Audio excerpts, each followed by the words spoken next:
morning and welcome to day 20. Can you actually believe it?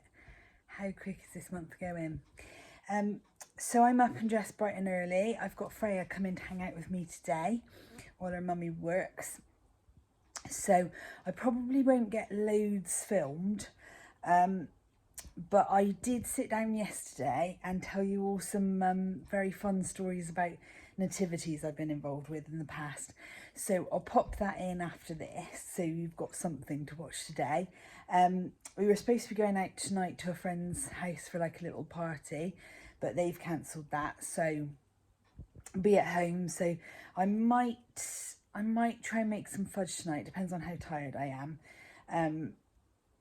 So I might pop that in. We'll see.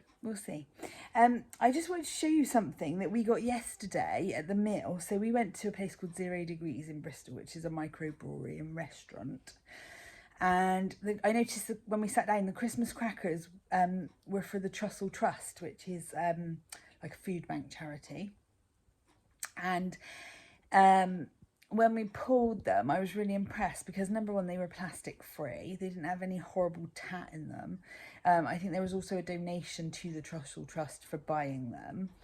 And they had the standard hat and joke, but they also had these little Christmas tree decorations. Sorry, I can't get it focus. Back a bit. You get the idea anyway. So they're just little card Christmas tree decorations, and we had different ones. I just thought that was really sweet. I'm far more likely to keep and use these than I am some ridiculous mini screwdriver set or, I don't know, tiny pack of playing cards. So yeah, I thought that was really nice, and yeah, super impressed that they were plastic free. So yeah, I'm going to take Freya to my mum and dad's house this morning. She absolutely loves them, and their house is very child friendly at Christmas. And yeah, I think my niece is going to be there with the little ones as well, so Freya will probably love seeing them and playing with them as well. So it should be a nice day. I've also promised her that we can go to the garden centre and she can choose a Christmas present from Mufasa. So, because she loves Mufasa so much, a lot more than he loves her, sadly. But yeah, so she's excited about that. So I will film what I can today, but no guarantees. So I will speak to you a little later on. I thought while I was just sitting and knitting, it'd be a good chance to tell you some stories of nativities gone by. So I've been a teacher now for 10 years, nearly. And before that I did quite a lot of volunteering in school, and also my mum was a teaching assistant, so I've seen a lot of nativities in my time. A lot, and they're one of my favourite things in the world. There is nothing more Christmassy than a child, like hearing children sing. It's just the best thing. It was something I was really missing this year until I went to see Freya last week. And that was very funny because watching a year one class do a nativity, you know, something that I've done a lot of, but when it's not your class, that doesn't happen very often to me. So I was watching that, and they were singing It Was on a Starry Night, which I love. It's one of my favourite carols, and it's one of my colleagues' very favourite carols, so it was one I did a lot in school. And every time they got to the chorus, it was one of those where they didn't know the verses that well, but every time they got to the chorus, they would shout their heads off because they were really confident and they knew it, and they loved the actions, and they just loved it. And they did an encore of it, so those just got progressively louder. By the end, there was one kid who was practically like bending over shouting the words out. It was so funny, so cute. And I thought, if that was me, I would have been like going crazy, like don't shout, sing nicely. But as an audience member, I loved it. It was just so cute and so funny. So yeah, that was good. So nativities of the past. So a lot of the funny moments for some reason seem to come from the donkey. Very understated character generally, but usually they find their way into the limelight. So of course I've had the donkey who you know, character acted and took his inspiration from Eeyore and sat there like this through the whole thing. So cute and so funny. Then there was the donkey who had one of those costumes that you buy from the supermarket, and unfortunately it has a Velcro tail, and I will never know why Asda think that they need to have a Velcro tail on a donkey, because what happens with the Velcro tail? It comes off and it gets stuck in silly places. So we of course have had the donkey who's done most of the nativity with his tail stuck here, hanging down his face. We've also had the donkey who stuck it in a rather rude place and swung it round Magic Mike style during some of the Christmas carols. Yeah. What else can I tell you about?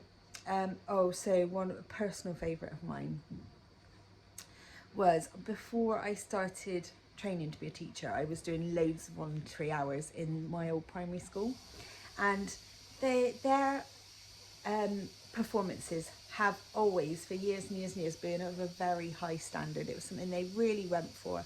The teachers really enjoyed, really threw themselves into. They had a good setup, a nice big hall, a lovely big stage, you know, really talented musical teachers. So they were always really good. And the stage, I remember the stage arriving actually when I was a child. It was a very big investment by the school, and it was very exciting when it arrived. And it was one of these cool, very flexible stages, so you could have like higher bits and lower bits, and there was like panels, upright panels on the back that you could kind of add bits of scenery to and that kind of thing, and also to stop the children falling down the back, obviously. So this one time, the stage was built so that there was a higher bit in the corner for the angels to stand on, and it had these uprights which were like this sort of shape. So the angels were stood on stage for quite a long time, and so they had their lovely dresses on with gold ribbon bows around their waists. And as the children were singing one of the songs, I noticed that one of the angels was fiddling with her bow. And before I knew it or could do anything about it, she had undone her bow and tied it to the upright of the stage.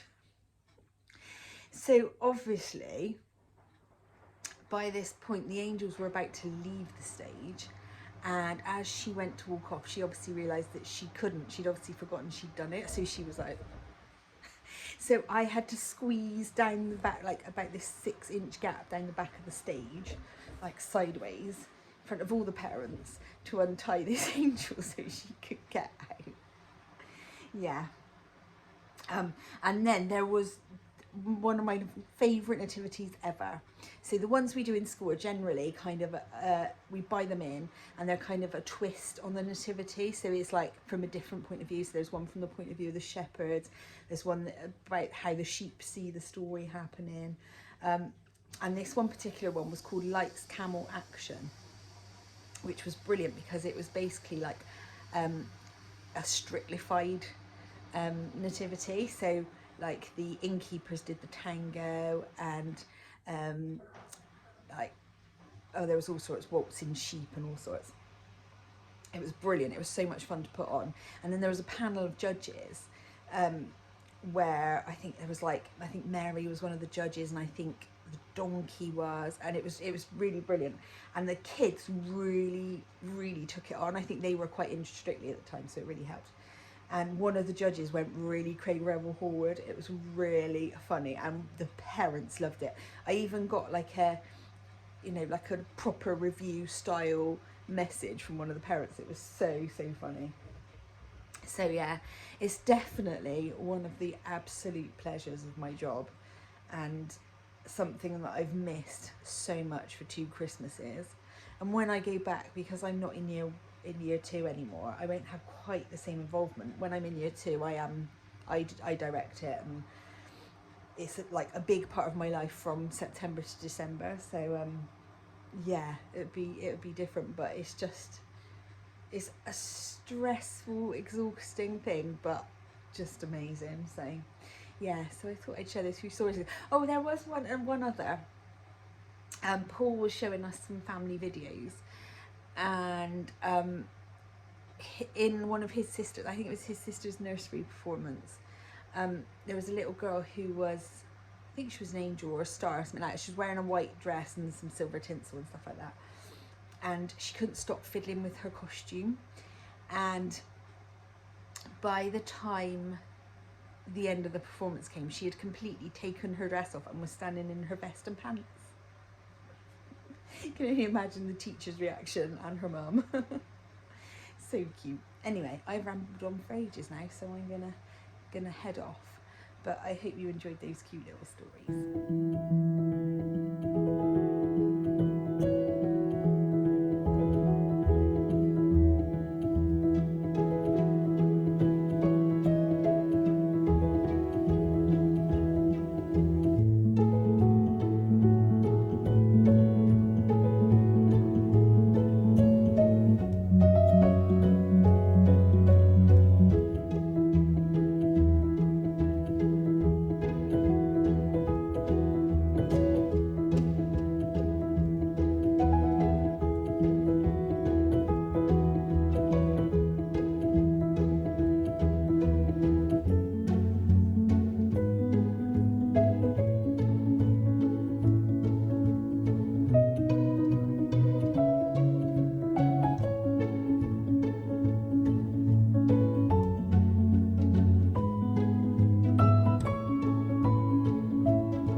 Good evening. I'm just in the kitchen about to cook dinner. We're having pigs in blankets and mash and veg, so that'd be nice. I've had a lovely, lovely day with Freya. God, what's my hair doing? I've been on and off with a bobble hat a bit today. A lovely day with Freya. I took her to my parents' house and my great niece and nephew were there, so she loved playing with them and she was very taken with the baby. And we had a lovely time, me, her and my great nephew sitting at the table making pictures, which I put some clips in of. And then I promised her we'd go and choose Mufasa's Christmas present, so we went and did that. And she enjoyed looking at all the Christmas decorations and stuff in the garden centre. And then we came back and she just chilled out. She was pretty tired. We had some snacks and things and put our feet up, and she went home a little while ago, so it was really nice. She keeps saying to me, Auntie Beks, I love it now you can walk again. So cute. She didn't like it when I was poorly. So Paul's on his way home from work. We're going to have a quiet evening. We were supposed to be going out, but that got cancelled. So I think we're going to chill out, watch some telly and cozy up a bit because we've had a busy old time. So yeah, it'd be nice. So I hope you're all okay, and I will probably speak to you again tomorrow now. So have a good evening. Take care.